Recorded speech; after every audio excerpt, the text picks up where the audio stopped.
ये क्या? ये भूरे को क्या हो गया? वो ऐसे उदास क्यों बैठा है? लगता है वो किसी बात को लेकर परेशान है।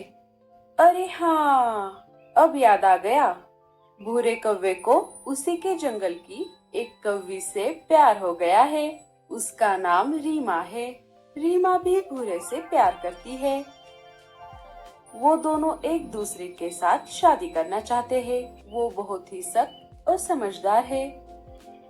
उन्होंने रीमा को साफ साफ कह दिया था कि जब तक भूरा अपना खुद का एक पक्का घर नहीं बना लेता, वो शादी की बात नहीं करेंगे। उनके ऐसा बोलने के बाद भी एक दिन भूरा ने अपनी हिम्मत जुटाकर रीमा के पापा से शादी की बात की। वो उनके घर गया और उन्हें कहा, पापा जी, मैं रीमा से बहुत प्यार करता हूँ और रीमा भी मुझसे उतना ही प्यार करती है। हम दोनों एक दूसरे के साथ शादी करना चाहते हैं, लेकिन उसके लिए मुझे थोड़ा समय चाहिए। क्या आप मुझे थोड़े दिनों का समय दे सकते हो? रीमा के पापा ने गंभीरता से भूरे के तरफ देखा और कहा, भूरे, मैं जानता हूँ कि तुम दोनों एक दूसरे से बहुत प्यार करते हो और तुम एक अच्छे कौवे हो, लेकिन शादी के बाद जिम्मेदारियां बढ़ जाती है। तुम्हें न केवल अपने लिए बल्कि रीमा के लिए भी एक सुरक्षित भविष्य बनाना होगा ताकि तुम इस जिम्मेदारी को अच्छे से निभा सको। उसके बाद ही मैं तुम्हें रीमा का हाथ सौंपूंगा। और रही बात समय देने की, तो मैं तुम्हें पूरे 2 महीनों का समय देता हूँ। उतने समय में तुम मेरी कही बात पर खरे उतर के दिखाओ। भूरे ने हाँ में सिर हिलाते हुए कहा, मैं समझ गया पापा जी, मैं इस जिम्मेदारी को जरूर पूरा करूँगा। वो वहाँ से निकलकर सीधे अपने बड़े भाई कालू कौवे के पास आ जाता है। वहाँ पर लाडो पहले से ही मौजूद थी। अरे भूरे, तुम यहाँ कैसे? कहो, कैसे आना हुआ? भूरे ने इधर उधर की बातें ना करते हुए कालू को सारी बात बता दी। भैया, मैं और रीमा एक दूसरे से प्यार करते हैं और हम दोनों शादी करना चाहते हैं, लेकिन मेरे पास पक्का घर ना होने की वजह से रीमा के पापा इस शादी के लिए राजी नहीं है और उसके लिए मुझे पैसों की जरूरत है।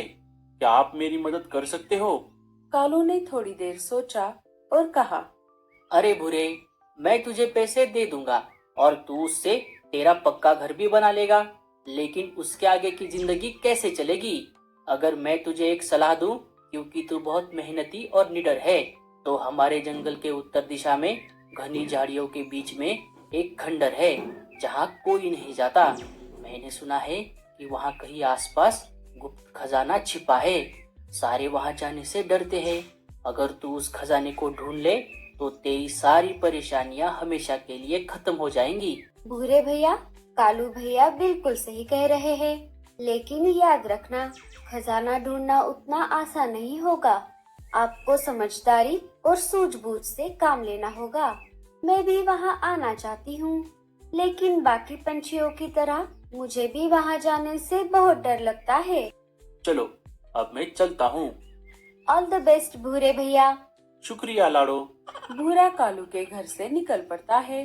भूरे, अरे ओ भूरे, इधर आजा।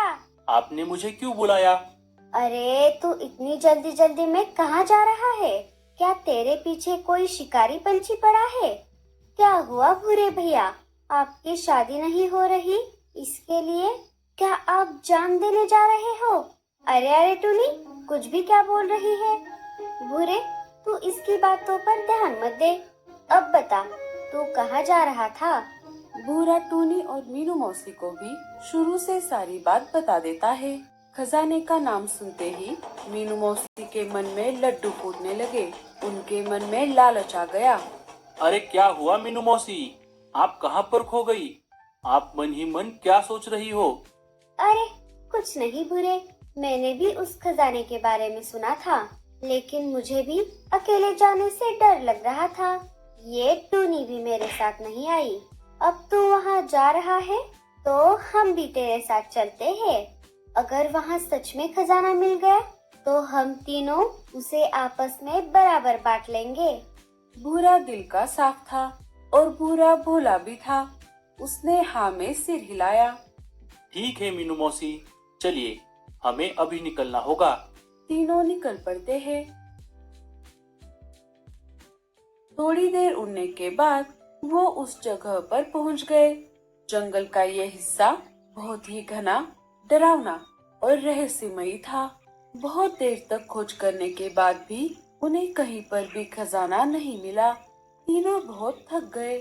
अरे बाप रे, इतना ढूंढने के बाद भी हमें कहीं पर भी खजाना नहीं मिला। लगता है टूनी, हमें खाली हाथ ही वापस लौटना पड़ेगा। अरे मीनू मौसी, मैंने सुना था कि खंडर के अंदर एक बड़ा सा बरगद का पेड़ है। वो खजाना उसी पेड़ के नीचे दबा हुआ है और तू ये बात अब बता रही है? मीनू मौसी, अब हमें समय ना गवाते हुए अंधेरा होने से पहले उस खजाने को ढूंढ निकालना होगा। मैं मिट्टी निकालने के लिए औजार ढूंढता हूँ। भूरा आसपास की लकड़ियां लेकर उन्हें पत्थर की मदद से नुकीला बनाता है। तीनों उस पेड़ के पास आ जाते हैं और मिट्टी निकालने लगते हैं।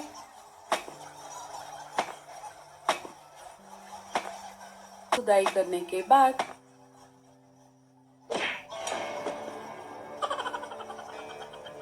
उन्हें गहराई में एक पुराना बड़ा सा तांबे का घड़ा मिल जाता है, जिसमें न सिर्फ सोने के सिक्के थे बल्कि कुछ जादुई बीज भी थे।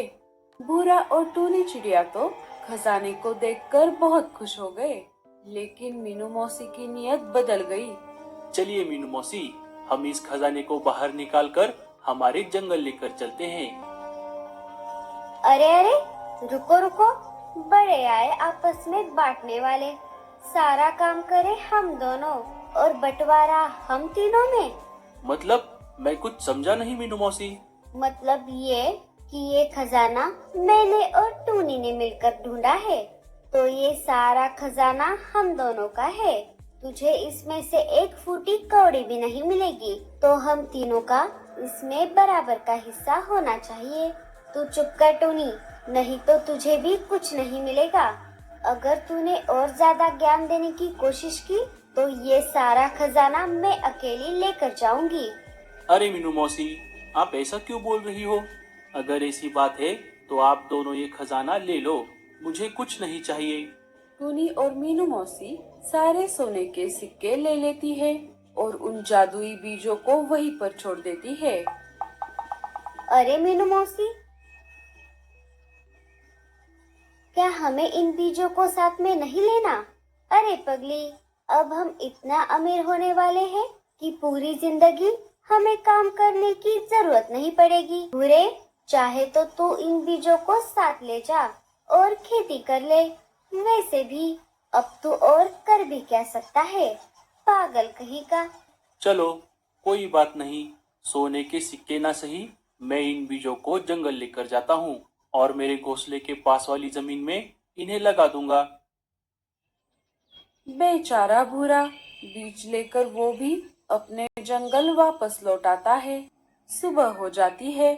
सुबह होते ही भूरा उन बीजों को लेकर अपने घोंसले के पास वाले जमीन में लगा देता है।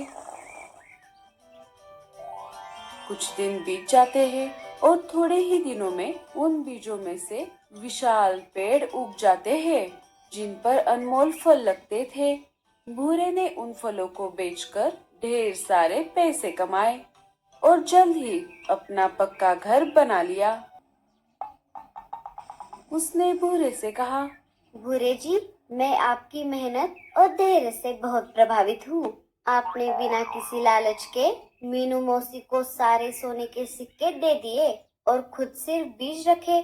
आपकी समझदारी ने न केवल आपको सफलता दिलाई बल्कि हमारे भविष्य को भी सुरक्षित किया है।